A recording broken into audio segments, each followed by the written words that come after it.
20 ብር ያለው ሰው ምን ያህል የታደለ ምን ያህል ኑሮው የሞላለት ሰው ነው። እውነትህን እኮ ነው። 21 ብር ያለው ሰው ደግሞ አስበው። ወይ እሱ ደግሞ ይበል። እንደውም በማን አለብኝነት ተነሳስቼ ኪስሽ ውስጥ ገባ ስንት ብር አገኛለሁ? ምንም አታገኝም። አቤት የሀብታም ልጅ የለኝም ከማለት ነው ውሸት የሚጀምረው።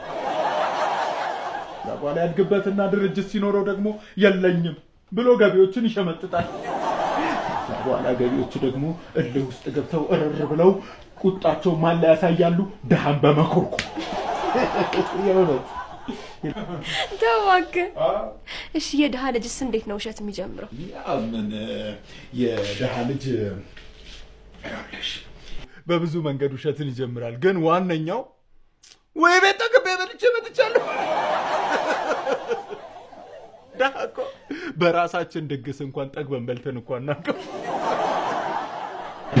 አልመጣችም አይደል? ወይኔ እቺን ብር አልፋ ትግባ ብቻ ክትፎ ነው ማረጋት። ኧረ ያማረን ሰርተ መብላት ትችላለህ። ቅቅል ይሁንልህ ዝልዝል ጎረድ ይሻላል። ዝበላተ ደግሞ ካንተ እንዳልጀምር እሺ። እሱማ አይቆይልህ። በኋላ ማን ላይ ልትከትፍ ነው? አቡዬ ደግሞ ጀግንነት እንዴት አባቱ እንደሚያምርብህ የኔ ጀግና። ወይ ልክ እንደገባሽ ነው የምትከታትፋት? አይ ከታትፋት ቢያስገባት አይሻልሽም? ጀግኒት አንተ ደግሞ እሱ ነገር አስቀምጥ። ዳር ስለሌለ ነው ለውሮ ገጀራ። እሷ ራሱ እየገደልካት ለኔ ነው ብላ አታስብ። እያረካት እንዴ ልትገላት ነው እንዴ? እና እሷ ተቆርጣ የምትቀጠለው መብራት ናት። መብራት ደግሞ ለምንድን ነው የሚቆረጠው? ጋድ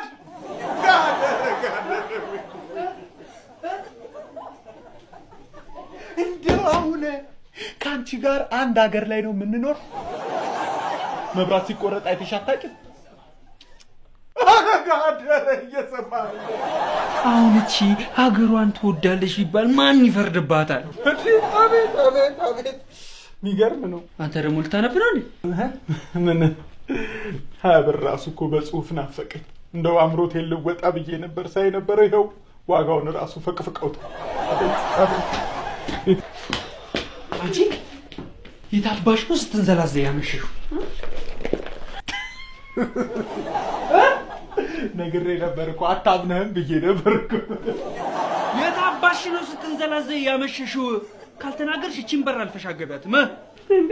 ገብቼ የለ እንዴ? ሆነ አልገባውም እንዴ ብዬ እኮ እንደወዘጋገብ አደረከኝ። ኧረ ንቀት! የታባሽ ነው ከወንድ ጋር ስትንዘላዘ ያመሸሹ? እንዳንተ ያማል እንደ ስራ ነበርኩኝ እንዳንተ እሱ ጋር ሳጫውት ሙሉ መሰለህ። አቤት ምንድን ነው ያልሽው? እንትን ስራ ነው ያመሸሁት ነው ያለችው። እኛ ደግሞ እኮ ምን ሆና ነው ውሮ ጥላን ያመሸችው ብለን አይ የት ነው የምትሄደው?